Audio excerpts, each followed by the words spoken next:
Hi ಕನ್ನಡದ YouTube ಚಾನಲ್ಗೆಲ್ಲ ವಿದ್ಯಾರ್ಥಿನಿಯರಿಗೆ ಸ್ವಾಗತ ಅಂತ ಹೇಳ್ತಾ ಜೂನ್ 6ನೇ ತಾರೀಕಿನ ಬದಲಾಗಿ 7ನೇ ತಾರೀಕಿನಂದು ರಾಜ್ಯದಲ್ಲಿ ಒಂದು ಶಾಲೆಗಳಿಗೆ ರಜೆ ಘೋಷಣೆ ಆಗಿರೋದಕ್ಕೆ ಸಂಬಂಧಪಟ್ಟಂತೆ ಮಾಹಿತಿನ ತಿಳಿಸ್ತಾ ಇರೋದಾಗಿರುತ್ತೆ. ಏನ್ ಕಾರಣಕ್ಕೆ ಒಂದು ರಜೆ ಜೂನ್ 6 7ನೇ ತಾರೀಕು ಅಂತ ಎಲ್ಲ ಒಂದು ಗೊಂದಲಗಳು ಇರುವಂತದ್ದು ವಿದ್ಯಾರ್ಥಿಗಳಲ್ಲಾಗಿರ್ಬೋದು, ಪೋಷಕರುಗಳಲ್ಲಾಗಿರ್ಬೋದು. ಸೊ ಒಂದು ಸಮುದಾಯಗಳಲ್ಲೂ ಕೂಡ ಒಂದು ಪ್ರಶ್ನೆಗಳು ಬಂದಿರುವಂತದ್ದಾಗಿರುತ್ತೆ. ಸೊ 6ನೇ ತಾರೀಕು ರಜೆ ಇರುತ್ತೆ, 7ನೇ ತಾರೀಕು ರಜೆ ಇರುತ್ತೆ, ಮತ್ತೆ ರಜೆ ಯಾಕಿರುತ್ತೆ ಅಂತಾನೂ ಕೂಡ ಕೆಲವರಿಗೆ ಒಂದು ಪ್ರಶ್ನೆಗಳಾಗ್ತಿರಬಹುದಾಗಿರುತ್ತೆ ಇವಾಗ.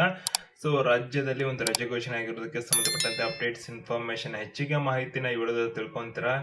ಕ್ವಿಕ್ ಆಗಿ ಮಾಹಿತಿಗಳನ್ನ ತಿಳ್ಕೊಳ್ಳೋದಕ್ಕೆ, ಕನ್ನಡದಲ್ಲಿ ಶಿಕ್ಷಣಕ್ಕೆ ಸಂಬಂಧಪಟ್ಟಂತೆ ಉಚಿತವಾಗಿ ಬೇಗ ಮಾಹಿತಿನ ತಿಳ್ಕೊಳ್ಳೋದಕ್ಕೆ ಕನ್ನಡದ ಯೂಟ್ಯೂಬ್ ಚಾನಲ್ಗೆ ಇನ್ನೂ ಸಬ್ಸ್ಕ್ರೈಬ್ ಆಗದೆ ವಿಡಿಯೋ ನೋಡ್ತಿರೋರು ಈ ಕೂಡಲೇ ಚಾನಲ್ಗೆ ಸಬ್ಸ್ಕ್ರೈಬ್ ಆಗಿ ಬೆಲ್ ಐಕಾನ್ ಕ್ಲಿಕ್ ಮಾಡೋದ್ರ ಮುಖಾಂತರ ಬೇಗ ನಾವು ವಿಡಿಯೋ ಅಪ್ಲೋಡ್ ಮಾಡಿದ ತಕ್ಷಣ ನೋಟಿಫಿಕೇಶನ್ ಪಡ್ಕೊಂಡು ಎಲ್ಲರಿಗಿಂತ ಮೊದಲೇ ವಿಡಿಯೋ ನೋಡಿ ಮಾಹಿತಿನ ನೀವು ಪಡ್ಕೋಬಹುದು ಅಂತ ಹೇಳ್ತಾ, ವಿಡಿಯೋ ಇಷ್ಟ ಆಗುತ್ತೆ ಒಂದು ಲೈಕ್ ಅನ್ನ ಮಾಡಿರ್ತೀರಾ ಅಂತ ಅನ್ಕೊಂತೀವಿ ಅಂತ ಹೇಳ್ತಾ. ಸೊ ಈಗ ವಿದ್ಯಾರ್ಥಿಗಳಿಗೆ ಕರ್ನಾಟಕ ರಾಜ್ಯದಲ್ಲಿ ಒಂದು ರಜೆ ಘೋಷಣೆ ಆಗಿರೋದಕ್ಕೆ ಯಾವುದಕ್ಕೆ ಸಂಬಂಧಪಟ್ಟಂತೆ ಅಂತ ಹೇಳಿದ್ರೆ, ಬೇಸಿಗೆ ರಜೆಯನ್ನ ಮುಗಿಸ್ಕೊಂಡು ವಿದ್ಯಾರ್ಥಿಗಳು ಇದೀಗ ಶಾಲೆಗಳಿಗೆ ಬಂದಿರುವಂತದ್ದಾಗಿರುತ್ತೆ. ಇದೀಗ ಒಂದು ವಾರಗಳ ಆಲ್ಮೋಸ್ಟ್ ಆಗ್ತಾ ಇರುವಂತದ್ದಾಗಿರುತ್ತೆ. ಶಾಲೆಗಳು ಪ್ರಾರಂಭ ಆಗಿ ಒಂದು ಮೇ ತಿಂಗಳ 29ನೇ ತಾರೀಕಿನಿಂದ ಕರ್ನಾಟಕ ರಾಜ್ಯಾದ್ಯಂತ 2025 ಮತ್ತು 26ನೇ ಒಂದು ಶೈಕ್ಷಣಿಕ ವರ್ಷ ಪ್ರಾರಂಭ ಆಗಿರೋದಾಗಿರುತ್ತೆ.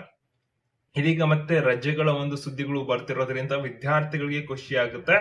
ಪೋಷಕರುಗಳಿಗೆ ಮತ್ತೆ ಮಕ್ಕಳ ಒಂದು ವಿದ್ಯಾಭ್ಯಾಸದ ಮೇಲೆ ಏನಾದ್ರು ಏರುಪೇರಾಗುತ್ತಾ, ರಜೆಗಳೇ ಕೊಡ್ತಾ ಹೋದ್ರೆ ಅಂತಕ್ಕಂತ ಒಂದು ಸುದ್ದಿಗಳು ಕೂಡ ಒಂದು ಮನಸ್ಸಲ್ಲಿ ಅನಿಸಿಕೆಗಳು ಕೂಡ ಬರ್ಬೋದಾಗಿರುತ್ತೆ. ಬಟ್ ಈಗ ಬಂದಿರತಕ್ಕಂತ ಮಾಹಿತಿ ಏನಂದ್ರೆ, ಜೂನ್ 6ನೇ ತಾರೀಕಿನ ಬದಲಾಗಿ 7ನೇ ತಾರೀಕಿನಂದು ರಾಜ್ಯದಲ್ಲಿ ಒಂದು ಶಾಲೆಗಳಿಗೆ ರಜೆ ಘೋಷಣೆ ಆಗಿದೆ ಅಂತ ಮಾಹಿತಿಗಳು ಬರ್ತಾ ಇರೋದಾಗಿರುತ್ತೆ. ಏನ್ ಕಾರಣಕ್ಕೆ ರಜೆ, ಇದ್ರ ಬಗ್ಗೆ ತಿಳಿಸುವಂತಂದ್ರೆ, ಜೂನ್ 6ನೇ ತಾರೀಕಿನಂದು ಅಥವಾ 7ನೇ ತಾರೀಕಿನಂದು ಒಂದು ಬಕ್ರೀದ್ ಅಂತಕ್ಕಂಥದ್ದು ಏನಿದೆಯಲ್ಲ, ಸೊ ಅದು ಯಾವ ದಿನ ಇದೆ ಅಂತ ಒಂದು ಪ್ರಶ್ನೆಗಳು ಆಗ್ತಿರೋದಾಗಿರುತ್ತೆ ಎಲ್ಲರಲ್ಲೂ ಕೂಡ.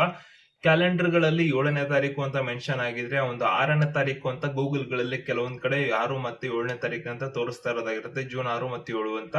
ಸದ್ಯಕ್ಕೆ ವಿದ್ಯಾರ್ಥಿಗಳು ಆಗಿರ್ಬೋದು, ಪೋಷಕರಾಗಿರ್ಬೋದು, ಇತರರು ಕೂಡ ವೀಕ್ಷಣೆ ಮಾಡ್ತಾ ಇರಬಹುದಾಗಿರುತ್ತೆ. ಜೂನ್ 6ನೇ ತಾರೀಕಿನ ಬದಲಾಗಿ 7ನೇ ತಾರೀಕಿನಂದೇ ಒಂದು ಬಕ್ರೀದ್ ದಿನ ಆಚರಣೆ ಮಾಡ್ತಿರೋದ್ರಿಂದ, ಜೂನ್ 7ನೇ ತಾರೀಕಿನಂದು ಒಂದು ಬಕ್ರೀದ್ ನಡೀತಿರುವಂತ ಕಾರಣಕ್ಕಾಗಿ ಒಂದು ರಾಜ್ಯದ ಶಾಲೆಗಳಿಗೆ, ವಿದ್ಯಾರ್ಥಿಗಳಿಗೆ ರಜೆಗಳು ಕೂಡ ಇರುತ್ತದೆ ಅಂತ ಮಾಹಿತಿಗಳು ಇರುವಂತದ್ದಾಗಿರುತ್ತೆ. ಹಾಗಾಗಿ ಜೂನ್ 6ನೇ ತಾರೀಕಿನ ಬದಲಾಗಿ 7ನೇ ತಾರೀಕಿನಂದು ರಜೆ ಘೋಷಣೆ ಆಗಿರುವಂತದ್ದಾಗಿರುತ್ತೆ. ಆ ಕಾರಣಕ್ಕೆ ಜೂನ್ 7ನೇ ತಾರೀಕಿನಂದು ಕರ್ನಾಟಕ ರಾಜ್ಯದ ಶಾಲಾ ಕಾಲೇಜುಗಳಿಗೆ, ಅಂದ್ರೆ ಶಾಲೆಗಳಿಗೆ ಅಂತ ಮೆನ್ಷನ್ ಮಾಡಿದ್ರೆ ಅಲ್ಲಿ ಬಹುತೇಕವಾಗಿ, ಸೊ ಶಾಲೆಗಳಿಗೆ ರಜೆ ಘೋಷಣೆ ಆಗಿರುವಂತದ್ದಾಗಿರುತ್ತೆ.